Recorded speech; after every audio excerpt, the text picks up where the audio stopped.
দলত্যাগ বিজেপি নেতার। বিজেপির উত্তর মালদা সাংগঠনিক জেলার সাধারণ সম্পাদক পদ থেকে ইস্তফা দিলেন সৌমিত্র রায়। দলত্যাগ বিজেপি নেতার। বিজেপির উত্তর মালদা সাংগঠনিক জেলার সাধারণ সম্পাদক পদ থেকে ইস্তফা দিলেন সৌমিত্র রায়। এদিন তিনি বলেন, শুভেন্দু অধিকারীকে দেখে বিজেপিতে এসেছিলাম, হয়তো ভুল করেছিলাম। তিনি ধর্মান্ধ রাজনীতি করছেন, আর সেই কারণেই এই ইস্তফা। 2018 সাল নাগাদ সৌমিত্র রায় কংগ্রেস থেকে তৃণমূলে যোগদান করেন। 2021-এ তৃণমূল ছেড়ে আসেন বিজেপিতে। বিজেপির সাংগঠনিক জেলা সাধারণ সম্পাদকের পদে বসেন। পঞ্চায়েত নির্বাচনের প্রাক্কালে শুভেন্দু অধিকারীর মালদার সভার দিনই তার এই ইস্তফা রাজনৈতিক মহলে গুরুত্বপূর্ণ।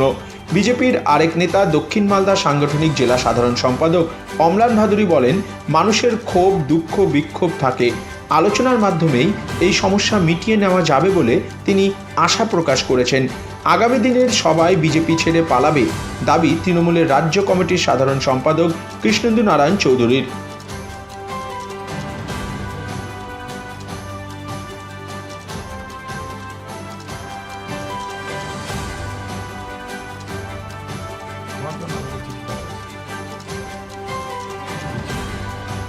আপনারা জানেন যে গত বিধানসভা নির্বাচনে আবেগবশত হোক বা ভুলবশত হোক বা একজন বিশেষ ব্যক্তির রাজনৈতিক যে কারণেই হোক না কেন ভরসা করে আমি ভারতীয় জনতা পার্টিতে যোগদান করেছিলাম।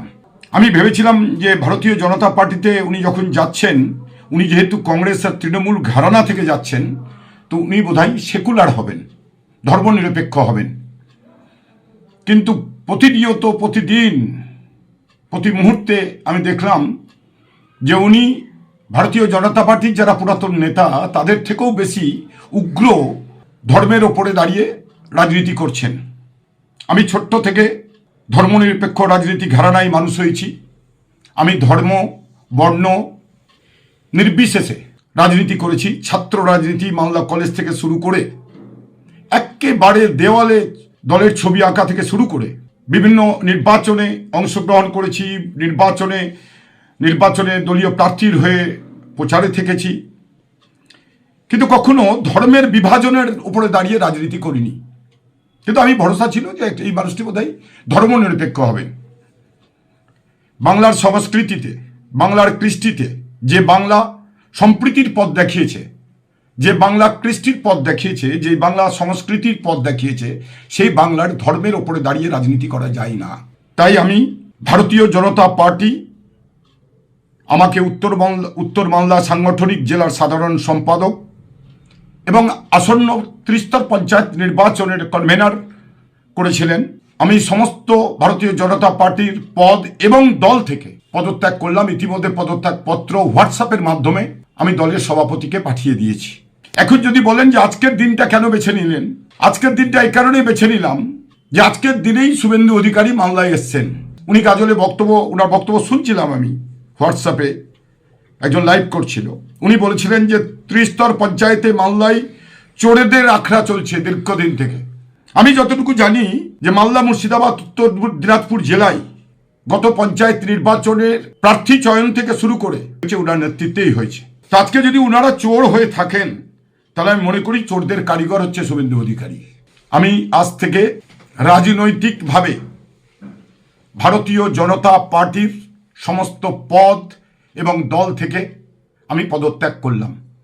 বলছি, একজন ব্যক্তির কথা আপনি বলছিলেন যে যার জন্য আপনি গেছিলেন বিজেপিতে, কার কথা উল্লেখ করছিলেন? শুভেন্দু অধিকারী। উনি এর আগে আমি যখন কংগ্রেস করতাম তখন উনি বড় আশার আলো দেখিয়েছিলেন, জেলার স্বার্থের কথা বলেছিলেন, জেলার মানুষের কথা বলেছিলেন।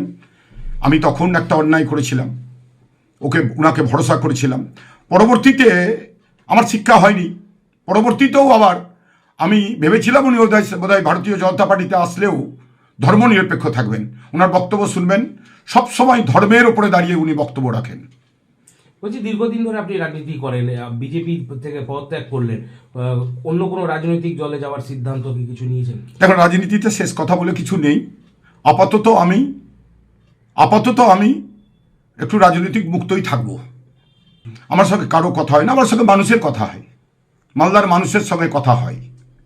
আমার সঙ্গে কারো যোগাযোগ হয়নি, আমি কারোর সঙ্গে যোগাযোগ করিনি। আমি আপনাদের সঙ্গে যোগাযোগ করে শুধু এইটুকুই বার্তা আপনাদের মাধ্যমে দিতে চাইলাম যে ভারতীয় জনতা পার্টির উত্তর বাংলা সাংগঠনিক জেলার যে সাধারণ সম্পাদক ছিলাম এবং আসন্ন 30টা পঞ্চায়েত নির্বাচনে উত্তর বাংলা সাংগঠনিক ভারতীয় জনতা পার্টি যে আমাকে কনভেনার করেছিল সেখান থেকে এবং দল থেকে ভারতীয় জনতা পার্টির দল থেকে আমি পদত্যাগ করলাম। এটা কোনো নতুন কথা নয়, সবাই বিজেপি ছেড়ে ভাগবে আগামী দিনে, কারণ বিজেপি যে কথাগুলো বলছে কাজে একটা হয় না, মানুষের স্বার্থে কাজগুলো হচ্ছে না, ফলে এই দলের থেকে লাভ দিচ্ছে, ধর্মের নামে সুরসুরি, মিথ্যা কথায় ফুলঝুরি সব কিছু হচ্ছে, এটা তাই। আপনাদের দলেরই সাধারণ সম্পাদক তিনি আজকে ইস্তফা দিয়েছেন তার পদ থেকে। তিনি অভিযোগ করেছেন যে শুভেন্দু অধিকারী ধর্মান্ধ রাজনীতি করছেন, সেই কারণে তিনি তার পক্ষ পোষাচ্ছেন, সেই কারণে তিনি ইস্তফা দিচ্ছেন। কি বলবেন? মানুষের অনেক সময় রাজনীতি করতে গিয়ে ক্ষোভ দুঃখ এগুলো হয়, এক একজনের এক এক রকমভাবে তার প্রকাশ ঘটে। সৌমিত্রদার সঙ্গে আমরা পার্টি থেকে কথা বলবো নিশ্চয়ই, আমি ওখানে প্রেসিডেন্ট আছে উজ্জ্বল দত্ত, উজ্জ্বলদার সঙ্গে কথা বলবো। আমার মনে হয় কথা বলে এই ব্যাপারটা মেটানো যাবে, কারণ ক্ষোভ দুঃখ মানুষ হতে পারে, এক একবার এক এক সময় এক এক রকম প্রকাশ করে, মানুষের মানসিক অবস্থা সবসময় ভালো থাকে না, তো স্বাভাবিকভাবেই হয়তো কোনো কারণে দুঃখ পেয়ে সে এরকম সিদ্ধান্ত নিতে যাচ্ছে। আমার মনে হয় পার্টি থেকে কথা বললে এটা শর্ট আউট হয়ে যাবে এবং আমরা এটা সমস্যাটা মিটিয়ে ফেলতে পারবো। পাথর ছাড়াই প্রতিকার সম্ভব। মালদার প্রাচীনতম ভৃগু বংশ জ্যোতিষী পণ্ডিত এস শাস্ত্রী। দাম্পত্য সমস্যা, বিবাহে বাধা, ব্যবসায় অবনতি, পরীক্ষায় অকৃতকার্যতা, ভাগ্য গণনা, গোষ্ঠী বিচার, ঠিকুচি গোষ্ঠী এবং মৃত্যু ছাড়া সকল সমস্যার সমাধানের জন্য যোগাযোগ করুন জগদম্বা জ্যোতিষ কেন্দ্র, বিবেকানন্দ স্কুলের পাশে, মালদা। মোবাইল 09730278332 অথবা 09332056956। Malda Apollo nursing home private special পরিষেবা সহ নতুন রূপে আধুনিক প্রযুক্তির সাহায্যে সমস্ত রকম অপারেশন, যেমন গলব্লাডারে পাথর, কিডনিতে পাথর, প্রোস্টেট গ্ল্যান্ড, অ্যাপেন্ডিক্স, জরায়ুতে টিউমার, পাকস্থলী ফুটো হয়ে যাওয়া, caesar, piles, fissure, fistula, hydrocele ইত্যাদি অপারেশন অতি যত্ন সহকারে করা হয়। মালদা অ্যাপেলো নার্সিং হোমে আইসিইউ এর ব্যবস্থা রয়েছে। এছাড়াও এমার্জেন্সি রোগী ভর্তি নেওয়া হয়। রোগীর আরও বিশেষ সুবিধার জন্য রক্ত পরীক্ষা, মলমূত্র পরীক্ষা, ইসিজি, এক্স-রে ও আল্ট্রাসোনোগ্রাফি করা হয়। আমাদের ঠিকানায় ফোন করে 20% ছাড় পেয়ে যান। আমাদের ঠিকানা Malda Apollo nursing home, Rabindra ভবন, নিউ বাস স্ট্যান্ড, আমবাজারের নিকট, মালদা।